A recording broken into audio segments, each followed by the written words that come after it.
Hello, cruel world. My name is Dr. 𝐏𝐬𝐲𝐜𝐡 𝐅𝐴. I'm a consultant forensic psychiatrist. I assess mentally disordered offenders for a living so that you don't have to. This is part 2 of my AMA to celebrate getting to 15,000 subscribers. Thank you all for all your love and support. I asked for some questions, you obliged. I'm going to answer them right now. Let's get straight into it. See part 1, by the way, if for some of this to make sense. First question from CB. How do you deal with vicarious trauma as a psychiatrist? Also, what do you do in terms of self-care after a challenging day at work? Are you able to keep work and family life separate, or does work bleed into your personal time? Enjoy your channel immensely. CB, I enjoy you and your questions immensely. This is a question I get asked quite a lot, and the honest answer is I'm not fully sure. I think that I've always been really good at separating my emotions from my work. So I lack empathy compared to average people. Is that fair to say? Maybe a bit of a psychopath. I'm just not bothered by things. My personality is such that things don't emotionally affect me generally, possibly to the detriment of some situations. And contrary to what you might think, I don't think it's my work. I don't think it's seeing all these horrific crimes or assessing all these people that have done unspeakable things, from sexual assaults on children to killing family members, which I do see. I don't think it's those things that have inured me, because I've always been like that, even before psychiatry. I think I was a mild psychopath first, and then happened to stumble into a line of work where that really helped. So that's one part of my answer. Another part is, and part to do with self-care, is I'm extremely busy all the time. So as well as my forensic psychiatry, I spend a ridiculous amount of time trying to make this YouTube channel grow, much more than I expected, much more than you might think. I do bits and pieces of media over here. I work out every day. I've got a wife and 2 kids who I love very dearly. I've got something that resembles a social life for somebody in his 40s. So and my throughput of work means I'm constantly onto another case. So I'll literally finish writing a report within minutes, I'm onto my next case.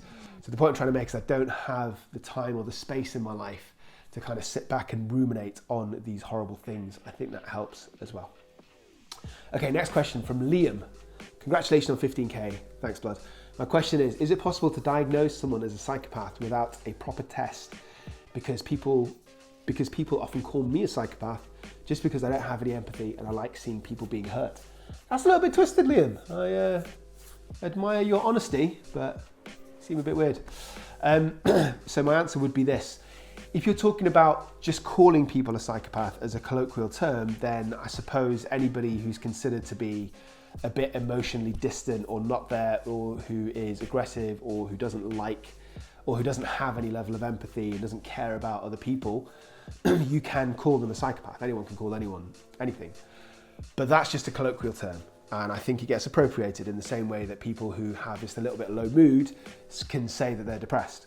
Whereas actual depression is not just low mood, but low energy, lack of enjoyment in activities, problems with concentration, memory, etc., etc. So the point I'm trying to make is that there's a colloquial version and there's the formal clinical version. To answer your question, to do a formal clinical diagnosis, you can't do it without a proper test. You need to do a proper test. So I'm talking about if I saw a court report or if I was rehabilitating a patient, if I saw that they were being called a psychopath, I wouldn't just say, oh, okay, they're a psychopath. I would expect there to be the proper test, the paperwork. The test is called the 𝗁𝗵𝗿𝗄 psychopathy checklist. If you're interested in that, I've got you, because I've actually done 2 videos where I've carried out that test on well-known figures, one being Michael Jordan, one being Anna Delvey from Inventing Anna. So I will try and put the links in the videos if you want to see how that all works. So to summarize my answer, what I'm saying is, if you're talking about an actual proper psychopath test, then yeah, you have to do it the proper way round using this structured test. Okay, next question, living here. Have you ever been fooled or deceived by anyone on a case? So I'm not going to give you, in my part 1, I went into detail of a similar question, which is about somebody faking mental illness who's deceived me. Very, very briefly, it's about a woman in prison who I believe was psychotic. All my peers didn't, told me just to leave her and she'd be fine when discharged. I went against their advice, organised the mental health act assessment. They were right, I was wrong. I looked like a bit of an idiot. I'm not going to go through that again because I wait to see part 1, but I'll tell you about another case where it's not quite answering your question. Apologies, living here, but it's still quite interesting. And I talk about it in my book in detail, but I'll give you a brief overview now. It's kind of the opposite of me being fooled or deceived. It's where I thought that there was a woman who wasn't mentally ill and deceived everybody else, including the courts, the judges, by faking or exaggerating her mental illness. I called her Darina in her book. That's not her real name.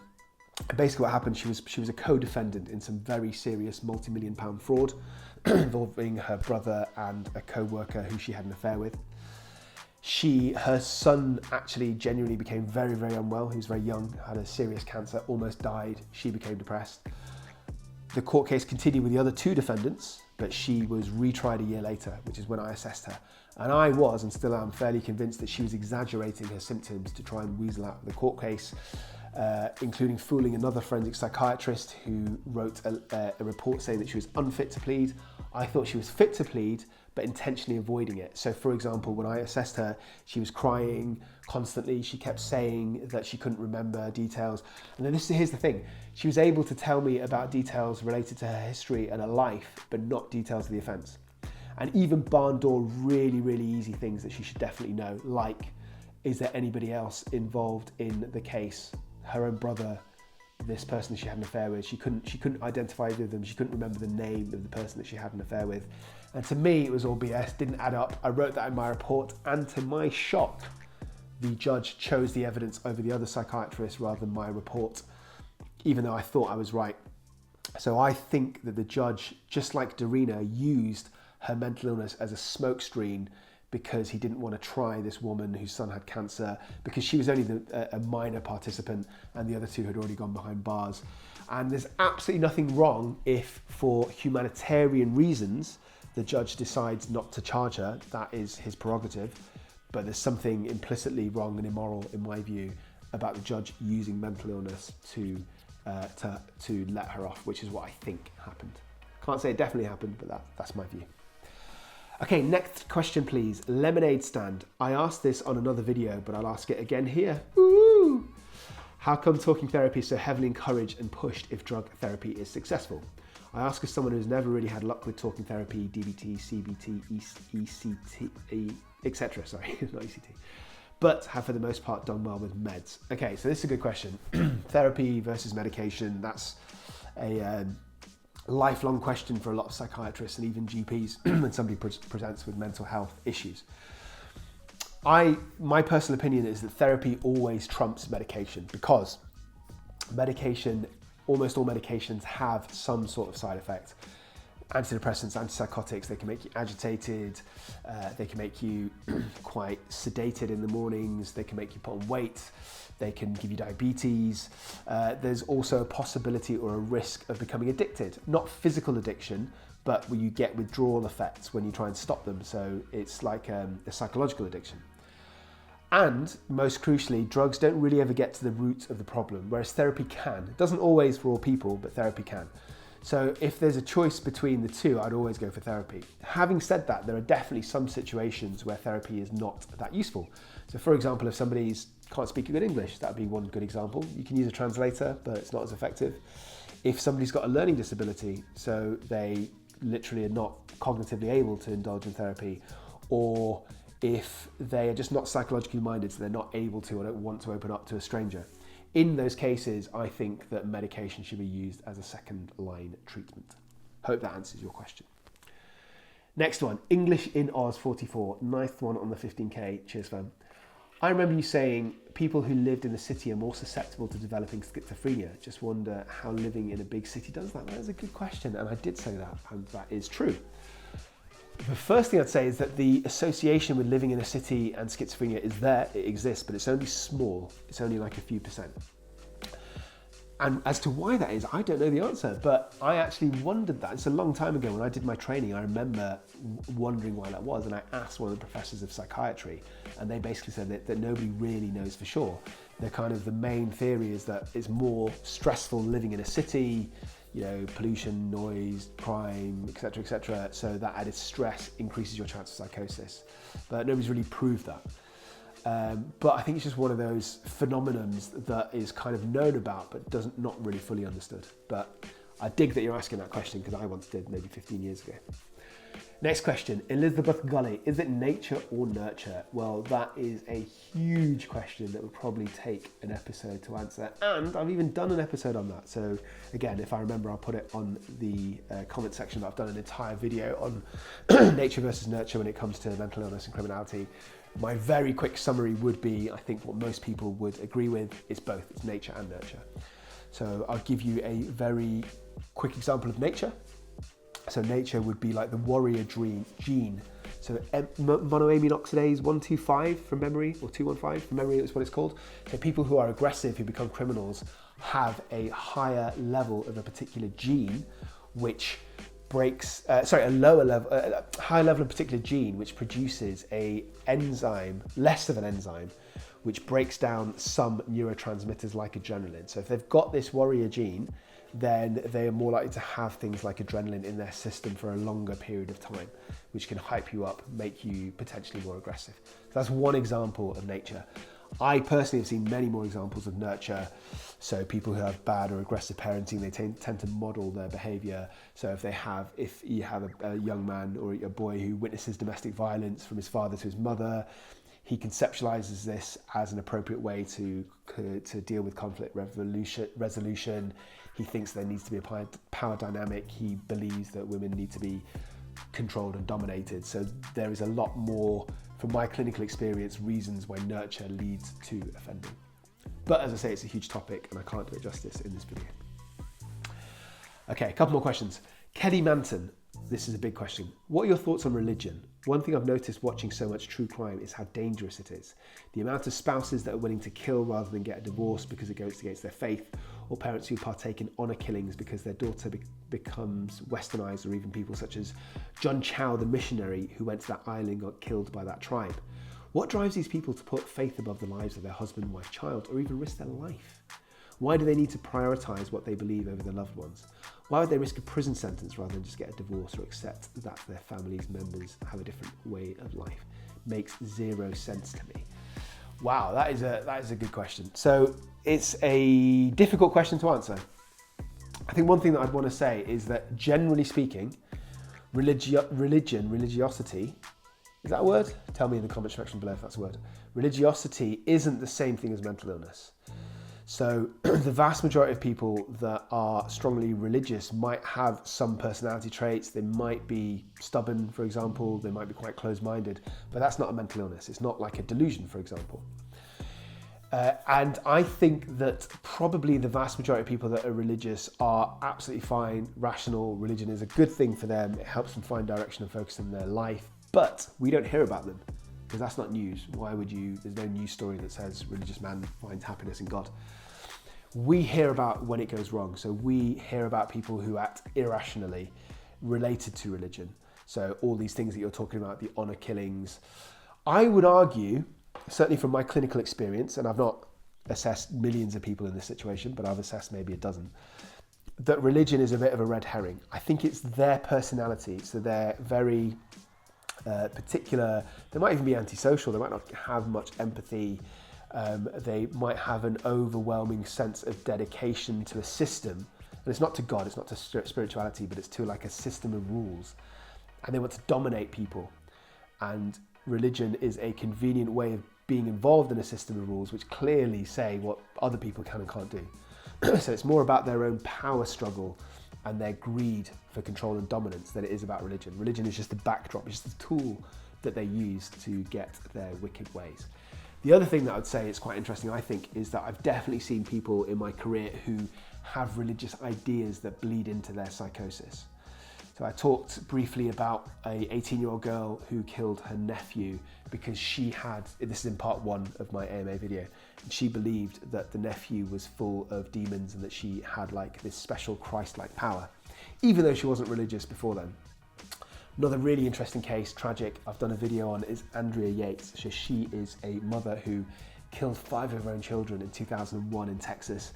And she was religious before, but I don't think she was dangerous before. But then she became psychotic and she started having these beliefs that her kids were marked by Satan. So she killed them one by one. absolutely tragic, horrific case. This happened in Houston. And the reason I'm mentioning this is because there's been many cases that I've seen where religious ideas have bled into psychosis. It's not the religion's fault, it's not the belief system's fault. It's just that it's, how do I put this? It's quite religions can be intense and very damning. Helen brimfire, firestone, I don't know what the word is, but hell and lava and damnation is exactly the kind of thing that fits well with paranoid delusions. So it's not the religion's fault, it's the mental illness fault for incorporating delusional beliefs. And as I just said, interestingly to me, I've seen it happen in patients who are not religious at all. So they're absorbing something that's going on around them. And it's not always religion. I've seen people who've been really like psychotically paranoid about coronavirus, not naturally sensibly paranoid, I mean psychotic paranoid, like they believe that they are the cause of coronavirus in the world and that they have to kill a number of people to get rid of the coronavirus. But the point I'm trying to make is they've absorbed what's going on in the world about coronavirus into their delusional mind. Okay, I hope that answers your question. It's a bit rambling. Okay, last question. We're almost done here. Let's keep it moving. I ain't got no time for shucking and jiving. Inconceivable Dark. Congratulations on getting 15k subs. Thank you. My question is, what is the funniest thing or something that made you laugh the most whilst working, if there is anything that is? Yeah, Gallows humour, I think is fair to say, is a recurring theme in people that work in my world of forensic psychiatry. Definitely there's one thing that stood out in my mind. I have to be really careful about answering this question because it's not a good look to be laughing at patients. But when I was on a medium secure unit, there was this one man who had an intense mania. So mania is like an acute phase of bipolar affective disorder. It's like the opposite of depression. Your mood is raised, you're happy or irritable and angry, you're disinhibited. And that was the key here. So this man would walk around the ward without his trousers on almost all the time. Obviously the nursing staff would tell him off and make him put his trousers on, but the first opportunity he'd just be completely naked from the waist down, and he would go around masturbating on the ward because he was so disinhibited. And I really want to make this clear, the funny thing wasn't him doing that, although that is kind of hilarious. The funny thing to me was that we all had to carry on working as if it wasn't happening. So we just all trying to interact normally with each other, with other patients, with him, as if this man wasn't working. So I remember more than once sitting in our ward room, ward round room, where we were sitting with the members of the team. I was a middle grade doctor, consultant was there, nurses, psychologists. There's maybe like 8 or 9 of us sitting around there and discussing other patients. And this patient would just knock on the door, completely naked, and just start choking his chicken right in front of the window. He actually, I think, finished his business on the window, literally like spurting down the window, which is pretty weird. I mean, that is a surreal experience for anybody to go through. But as I said, the hilarious thing to me is that everybody was completely ignoring it. So we were sitting there talking, occasionally kind of looking over our shoulder, and the door was locked. Like, he couldn't get in, although he was trying. Constantly looking over our shoulder, just at this man doing what he did, and everybody was just acting as if it wasn't happening, which to me was hilarious. The other thing he would do, this particular patient, is the windows, you have like a reinforced wire steel meshing on the windows because patients might want to try and smash it to get out. But they were only on the top half of the door. So he would quite frequently stand there at the door and wave at people and smile at visitors going past, but he'd be completely naked from the waist down. And we got used to this, and we knew him after a while for being on that ward, so we would like ring the doorbell, get a nurse to physically move him out of the way so that we could come in. But once in a while you get people who worked there who weren't familiar with this patient and weren't familiar with that ward, but they had to go on the ward for whatever reason, like a pharmacist visiting to give medication. They had their keys, and they'd see like this polite looking patient from the waist up waving through the window. They'd kind of wave at him, ask him to step back, open the door, and then bam, he's naked from the waist down with a boner. I'm sorry, man, but that shit's just funny to me. Okay, that's it. That's enough of me rambling on and answering your questions. Thank you so much for all your support, helping me get to 15k, and also for providing questions. Hope I answered them. As I hope I mentioned at the beginning of this video, I've got a present for each and every one of you. I've got a link to a short story that I've written. I used to do this many years ago. I haven't decided which one yet, but I'm sure it'll be funny, it'll be entertaining. And it would have been selected for publication, so it would be of a relatively decent standard. Let me know what you think of my story in the comment section below. Also, if you see my other AMA questions at 5k and 10k, then thank you for being around for so long. You would have probably seen my stand-up and my battle rap against another doctor on TV. If you haven't seen that stuff, if you're a new subscriber, I will put the links below. It's my present to you. Please enjoy, spread the love, stay euthymic, watch my videos. Tell me what kind of videos you would like to see on this channel, whether you want celebrity stories, high-profile cases, etc., etc. And that's it. Have a blessed day, stay euthymic, and whatever happens, do not forget. I love you. Hello, my Psych for Sore guys and gals. Apologies, I should have put this earlier on in my video, but I was distracted. If you're interested in my AMA and you were interested in the questions that I answered, and if you want to know more about my life working as a professional forensic psychiatrist, treating mentally disordered offenders in courts, in prisons and in psychiatric units, then I think you're going to love my book. That's the one, called Into Minds, where it's similar to a lot of the topics that I addressed for both of the AMAs, but it goes into a lot more detail. It's funny, it's autobiographical. I think it's a good book. Obviously I'm biased, I'm going to think that, but I did, to be fair, rewrite it about 6 times until I thought it was ready. So go cop a copy, you can get it off Amazon and the usual places. That's all I have to say. Peace, have a pleasant evening, stay euthymic, goodbye.